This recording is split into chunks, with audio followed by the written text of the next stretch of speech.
नमस्कार दोस्तों, आज आपके सामने एक ऐसी कहानी मेरा यूट्यूब चैनल लेके आया है। कहानी सुनने के बाद आपको महसूस होगा कि कहानी कितनी रोचक थी, कितनी समझदारी से कहानी लिखी गई होगी। तो दोस्तों, कहानी स्टार्ट करते हैं। मित्रों, भारत देश विचित्रताओं का देश है। यहाँ पर एक सामान्य इंसान से लेकर बड़े बड़े व्यापारी भी ज्योतिषी के सहारे आगे बढ़ते हैं। क्या ज्योतिष विज्ञान से इंसान अपने भविष्य को देख सकता है? इसका उत्तर तो वही लोग दे सकते हैं जिन्होंने इसका अनुभव किया हो। हम जिस चीज़ को जब तक अनुभव नहीं करते हैं तब तक वो हमें मिथ्या लगती है।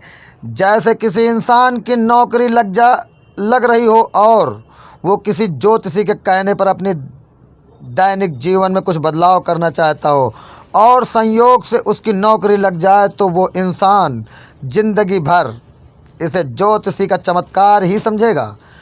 और जिसने इसका अनुभव नहीं किया वो इसे बकवास मान सकता है। लेकिन आज हम आपका किस्सा सुनाने जा रहे हैं, वो दास्तां सुनाने जा रहे हैं जो न किसी ज्योतिषी का चमत्कार हो सकता है, ना ही किसी संयोग का सहारा।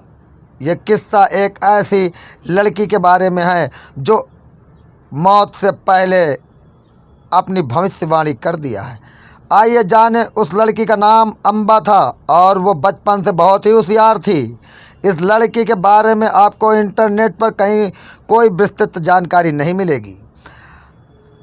अम्बा ने अपने पिता को 1 नवंबर 295 को 14 साल की उम्र में एक कविता गिफ्ट कर दिया। और इस गिफ्ट हमारी इस कहानी का रहस्य है। आखिर इस गिफ्ट में ऐसी कौन सी कहानी थी जिसका रहस्य बन गया? लोग सुनने के लिए बेचैन हैं। आखिर क्या ऐसा लिखा था उस कविता में जो भविष्य की सच्चाइयों को बयां कर रहा था और वो उसकी ज़िंदगी का आखिरी सच बन गया था? उस कविता में अम्बा ने लिखा था, एक निर्जीव शरीर पड़ा मेरा शरीर जिसे बंधी थी अनोखी धागे से एक लगाव सा था, क्योंकि वो मेरा शरीर था। तड़प रही थी मैं एक और एक सांस जीने के लिए। झूम उठी मैं अपनी आज़ादी से। मैं उड़ी, मैं चली एक नई उड़ान भरने को। दिल में एक आस थी, एक नज़र देख लो तो लूँ मेरी ख़त्म होती ज़िंदगी। मेरे शरीर जो छलनी होकर पड़ा हुआ था खून से लथपथ, यादें 21 साल की थी। विदाई इस शरीर के सारे बह गई इस मन से।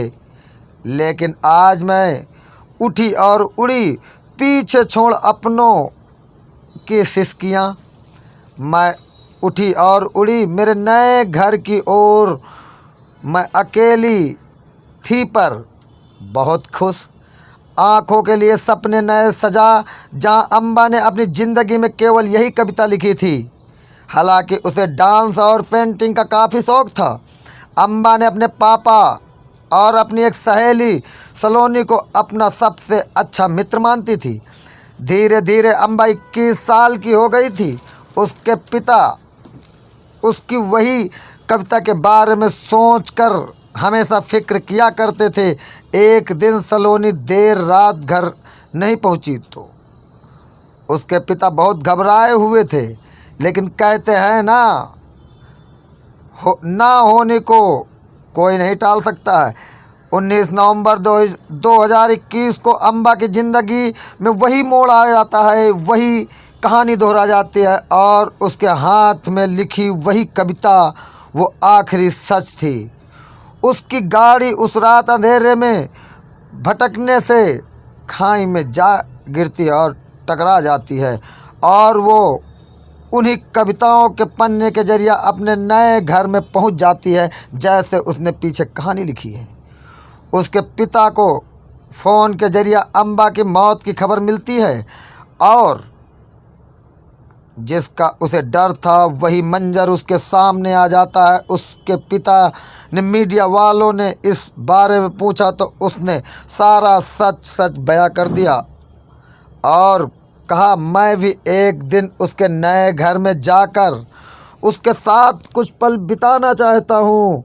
कविता लिखते वक्त क्या अम्बा जानती थी कि वो मरने वाली है, या किसी ताकत ने उसके हाथ पकड़कर उसकी मृत्यु की तारीख लिख दी थी? और हुआ भी बिल्कुल वैसा जैसा उसने 7 साल पहले अपनी कविता में लिखा था, ठीक वैसे ही हुआ है। इस तरह के सवालों के आगे कोई विज्ञान या लॉजिक काम नहीं करता है, ना ही मैजिक। और हम ये मानने पर मजबूर हो जाते हैं कि कोई ऐसी ताकत है, कोई ऐसी शक्ति है जो हमसे ज़्यादा जानती है और मानती है, और वो बराबर हमें समय समय पर चेतावनी देती रहती है। बस हम नहीं समझ पाते उन इशारों को, उसकी भावनाओं को नहीं समझ पाते हैं। मानो या न मानो, लड़की की ज़िंदगी उसकी भावनाओं पे टिकी होती है, उसकी भावनाओं पे टिकी होती है। भावना ही किसी की समझना बहुत बड़ी बात होती है। तो दोस्तों, ये कहानी यहीं समाप्त हो जाती है। इस कहानी में आप लोगों को क्या सीखने को मिला है? क्या ऐसी व्यथा उस लड़की ने लिखी थी कि उसका पिता भी नहीं समझ पाया? अंत में जो कविता में उसने लिखा था, अपने पिता को गिफ्ट किया था, वही पत्र उस दिन उसके आखिरी टाइम पे वो पत्र उसके हाथ होता है, और उसका पिता वो जान जाता है कि कोई ऐसी शक्ति ज़रूर है कि जो शक्ति पकड़ करके वहाँ तक ले जाती है। वैसा होनी अनहोनी ये बिल्कुल अलग बात है। विज्ञान, ज्योतिषी ये कुछ नहीं है, ये सब कुछ मानने की बात है, और मानना भी पड़ता है। कोई ऐसी शक्ति है जो हमें समय समय पे चेतावनी देती रहती है, और हम उस चेतावनी को समझ नहीं पाते हैं।